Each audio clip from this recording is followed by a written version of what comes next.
విజయ్ దేవరకొండకు సంబంధించి కొన్ని బోల్డ్ కామెంట్స్ అనేవి ఇప్పుడు చాలా వైరల్ అవుతున్నాయి. అంటే విజయ్ దేవరకొండనే చెప్పాడు ఓపెన్గా అనేసి, కార్లో కూడా సెక్స్ చేశాను, ముగ్గురైనా కూడా ఓకే అంటే ఈ విధంగా తను నిజంగా మాట్లాడాడు, అసలు ఎక్కడ మాట్లాడాడు?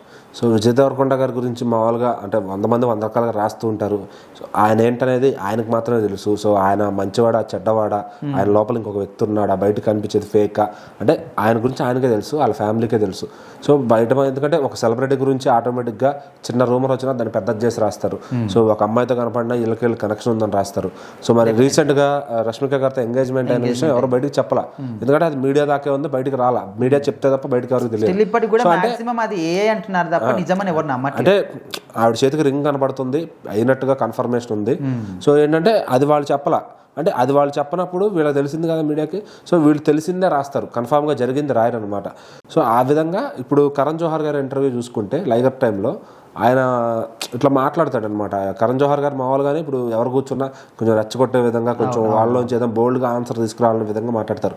సో మీరు ఎప్పుడైనా బయట ఇట్లా చేశారా, రొమాన్స్ చేశారా, పబ్లిక్గా ఏమైనా చేశారా అని అడిగితే చేశాను, నేను బోట్లో చేశాను, క్రూజ్లో చేశాను, కార్లో చేశాను, ఒకేసారి ముగ్గురితో అయినా నాకు ఓకే, ఇద్దరితో అయినా నాకు ఓకే. సో అంటే ఆయన ఎంత తిక్కగా అడిగారో సమాధానం, నేను అంత తిక్కగా ఆన్సర్ చెప్పారు అనమాట. సో ఏంటంటే అవతలాడు ఇట్లాగే, అంటే ఆయన పద్ధతి ఏంటంటే అవతలాడు మంచి అంటే ఈయన మంచి ఇస్తాడు, అవతలాడు చెడిస్తే ఈయన చెడిస్తాడు. So action equal to reaction అంటారు కదా, అట్లా ఉంటుంది విజయ్ దేవరకొండ. దాని తర్వాత కూడా ఇదంతా జస్ట్ స్క్రిప్ట్ పరంగానే జరిగిందని చెప్పేసి మీడియాలో చెప్పారు. ఇంటర్వ్యూల్లో కూడా స్క్రిప్ట్స్ ఉంటాయి, అంటే అక్కడ ఏం జరుగుతుంది, ఎలా మాట్లాడాలి, ఆడియన్స్ అంటే ఎడిటర్ కూడా రియాక్షన్ తెప్పించాలంటే ఎట్లాంటి క్వశ్చన్ అడగాలి, ఎట్లాంటి రియాక్షన్ ఇవ్వాలి, ఇప్పుడు నవ్వాలి, ఇప్పుడు ఏడవాలి, ఏడిస్తే బాగుంటుంది అని కూడా చెప్తారు. సో అవి మనం రియాలిటీ షోస్ లో చూస్తుంటాం. కొన్ని ఇంటర్వ్యూస్ కూడా ముందు బ్రేక్ ఇచ్చి తీస్తారు కాబట్టి పెద్ద ఇంటర్వ్యూల్లో వాటిలో కూడా కొద్దిగా డ్రామా అనేది నడిపిస్తారు. ఇట్లా అడిగితే ఆడియన్స్ కొంచెం రీచ్ ఉంటుంది. అక్కడ డైరెక్టర్ కూడా ఉంటారు షోకి, ఓన్లీ ఆయన అడిగే డైరెక్ట్ క్వశ్చన్స్ ఏమి స్క్రిప్ట్ ఏ ఉండదు, అక్కడ రాసేవాళ్ళు ఉంటారు, తీసేవాళ్ళు అందరూ ఉంటారు అనమాట. ఒక ఈ రియాలిటీ షో లాగా ఇంటర్వ్యూలు కూడా ఉంటాయి. సో కొత్తగా క్రియేటివ్ గా ఏం చేయాలి, కొత్త ఆలోచన ఎట్లా ఇంప్లిమెంట్ చేయాలి, ఆ క్వశ్చన్ అడిగితే ఇతనిలో నుంచి అది బయటకు తీసుకురావాలి. సో ఇట్లా అక్కడ బ్యాక్ ఎండ్ లో కూడా జరుగుతూ ఉంటుంది ప్రోగ్రామ్ అంతా.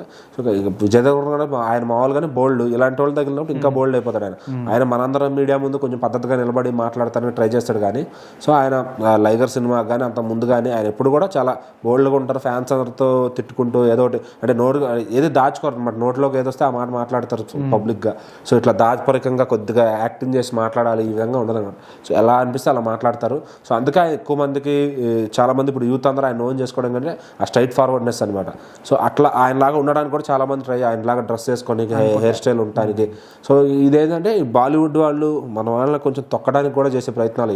సో లైగర్తో అదే పని చేశారు. మరి లైగర్తో అంత ఖర్చు పెట్టి ఆయనకి ఫ్లాప్ ఇవ్వాల్సిన అవసరం లేదు. సో ఎవరన్నా అంత ఖర్చు పెట్టినప్పుడు కథ విని బాగుంటుందా లేదా, అన్ని ఆడియన్స్కి రీచ్ అవుతుందా లేదా అని చూడాలి. కానీ సో అసలు ఆ సినిమాని అయితే తీసుకురాకుండా ఉండాల్సింది, షూటే చేయకుండా ఉండాల్సింది అన్నట్టు ఉంటుంది ఆ లైగర్ సినిమా. సో దానికేమో ఫ్రీగా హైప్ ఇచ్చేశారు. విజయ్ దేవరకొండ గారు 200 కోట్లు వస్తుంది అన్నారు డే 1. సో చూస్తే అక్కడ ఓవరాల్గా కూడా రాలేదు. సో అట్లా నడుస్తుంది అనమాట పద్ధతి. సో ఏదైనా కానీ ఇక క్యారెక్టర్ పరంగా ఆయనకైతే ఉన్నా పట్టించుకోడు, ఒకవేళ ఉన్నా కూడా ఎవరికి దానివల్ల నష్టం అయితే లేదనమాట.